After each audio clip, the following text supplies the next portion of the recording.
नमस्कार, मी डॉक्टर सुनील पाटील, कृषी अभियांत्रिकी आणि तंत्रज्ञान महाविद्यालय, डॉक्टर बाळासाहेब सावंत, कोकण कृषी विद्यापीठ, दापोली या ठिकाणी मी तुमच्यासाठी आज कोकणातील आच्छादन व ठिबक सिंचन यावरील झेंडू लागवड याचं एक प्रात्यक्षिक घेऊन आलेलो आहे।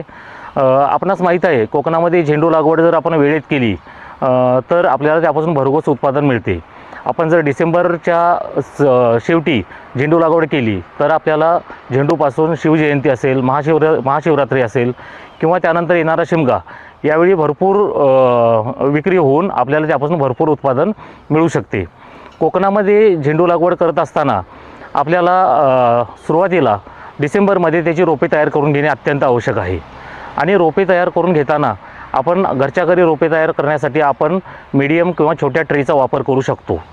आपण ट्रेमध्ये कोकोपीट आणि 22 टिन या दोन गोष्टीचं मिश्रण करून ट्रे भरून घ्यावेत।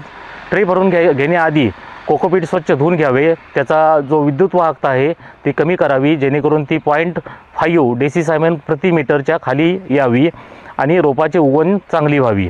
त्यानंतर कोकोपीट सुकवल्यानंतर सर्व ट्रेमध्ये भरून घ्यावे आणि प्रत्येक ट्रेमध्ये किंवा प्रत्येक कपमध्ये आपण झेंडूची एक बियाणे 1 सेंटीमीटर खोलीवर घालून त्यानंतर त्याला फवारणी पंपाने पाणी द्यावे। अशा प्रकारे आपण घरच्या घरी रोपे तयार करू शकतो।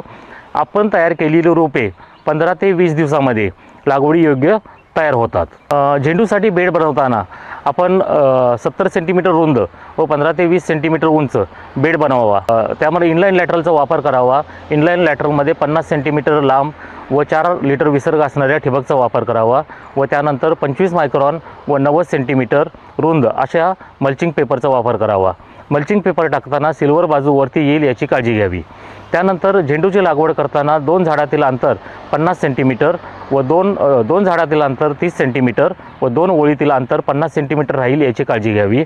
तसेच या व्यतिरिक्त जर लागवड करायची असेल तर तुम्ही 2 झाडातील अंतर 45 सेंटीमीटर व 2 ओळीतील अंतर 45 सेंटीमीटर ठेवू शकता। त्यानंतर आपण झेंडूला खते बेसल डोस द्यावा। त्यामध्ये गांडूळ खत 22 टिन आपण प्रत्येक होलमध्ये घालून घ्यावे आणि त्यानंतर झेंडूच्या रोपांची लागवड प्रत्येक ओळीत करावी। आपण झेंडूची लागवड जोड ओळ पद्धतीमध्ये करतो। जोड ओळ पद्धतीनंतर आपण झेंडूला वापसा कंडिशन येईपर्यंत पाणी द्यावे। झेंडू पिकासाठी साधारणतः 19 सेंटीमीटर पाणी पूर्ण कालावधीमध्ये लागते। तसेच एका झाडाला 200 ते 300 मिली पाणी प्रतिदिवस लागते।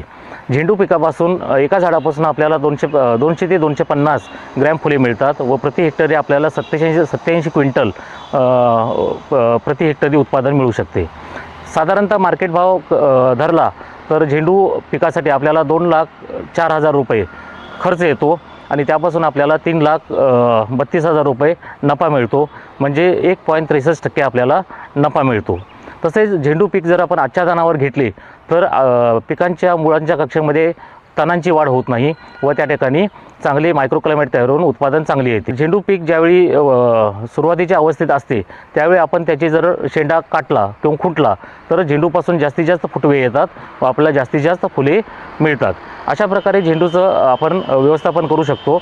झेंडूला खते देताना झेंडूला शिफारशीत मात्रा 120, 80, 40 अशी आहे। ही सर्व मात्रा आपण ठिबक सिंचनाच्या माध्यमातून 8 पाळ्यामध्ये 8 आठवड्यामध्ये दिली तर आपल्याला अतिशय चांगल्या प्रकारे उत्पादन मिळून आपण चांगल्या प्रकारे नफा मिळवू शकतो। हा व्हिडिओ आपल्याला आवडल्यास या व्हिडिओला लाईक करा, सबस्क्राईब करा, फॉलो करा व इतर शेतकऱ्यांना शेअर करा। नमस्कार।